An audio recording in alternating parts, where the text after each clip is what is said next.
You don't want to have all these regulations that can choke people. So we have reduced many, many regulations in the state and brought about common sense. That's how you create an environment.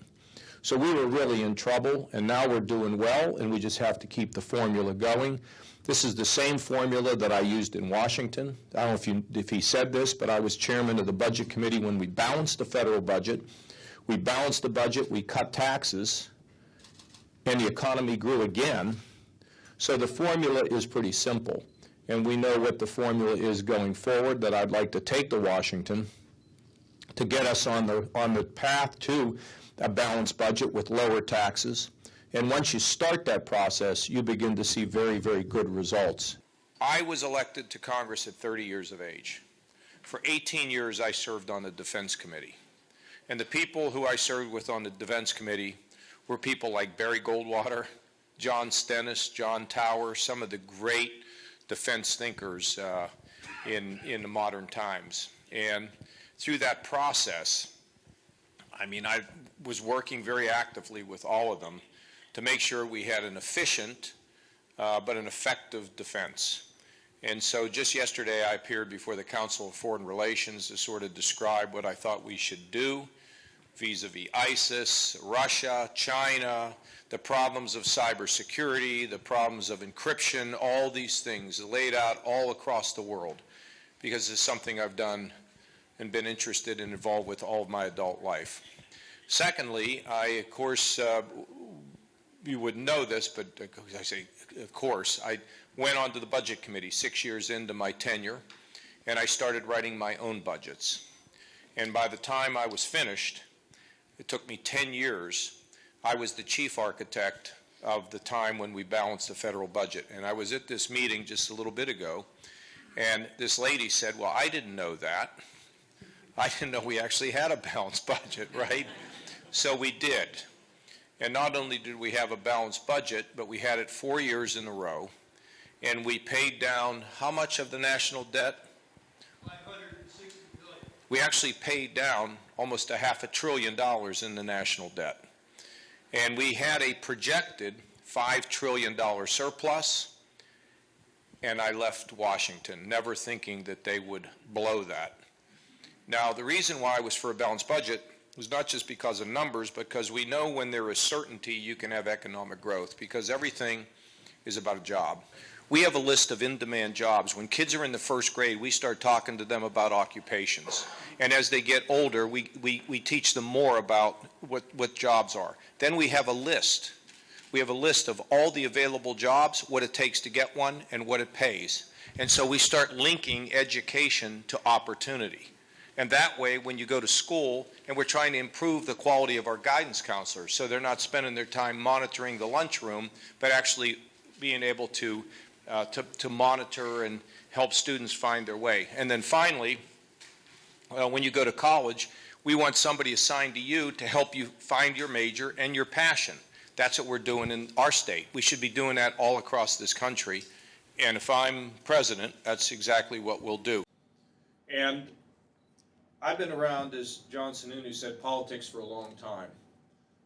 I fought for many years, 10 years of my life, to get us to a balanced budget when I worked in Washington. 10 years. And you kind of climb up the mountain and they knock you back down. You climb up the mountain, they knock you back down. And you just kept climbing. And the reason I did it is that I knew that if we could get our spending under control, that it would provide certainty to the job creators. So I left. I mean, I also, by the way, spent 18 years of my life on the Defense Committee.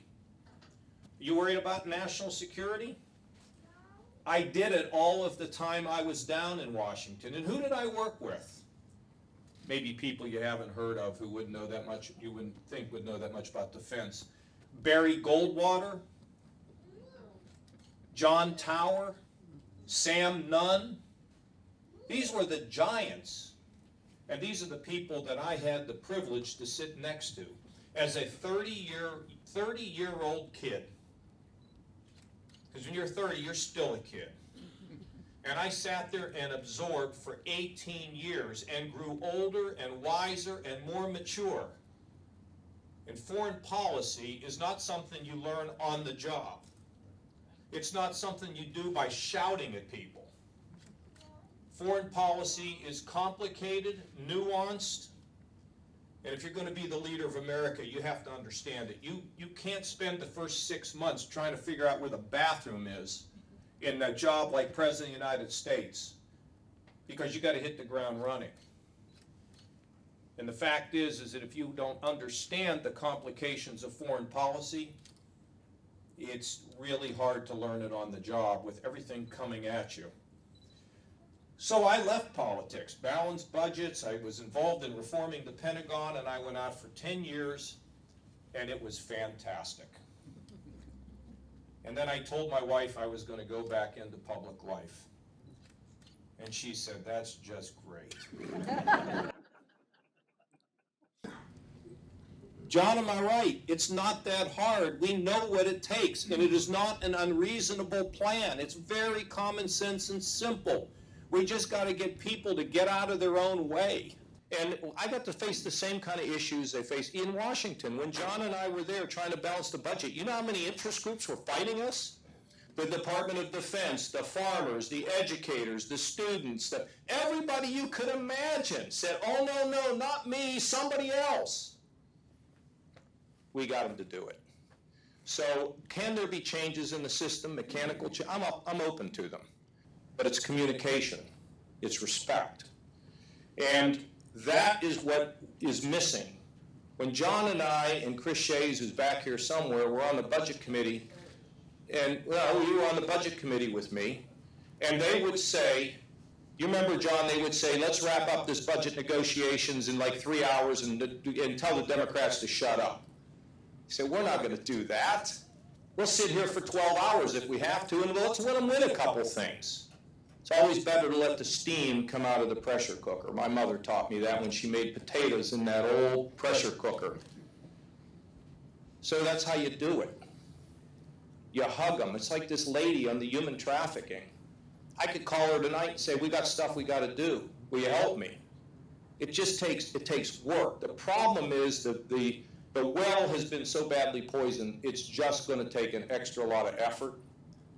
But if I didn't think I could fix this, I got this one and this one and this one.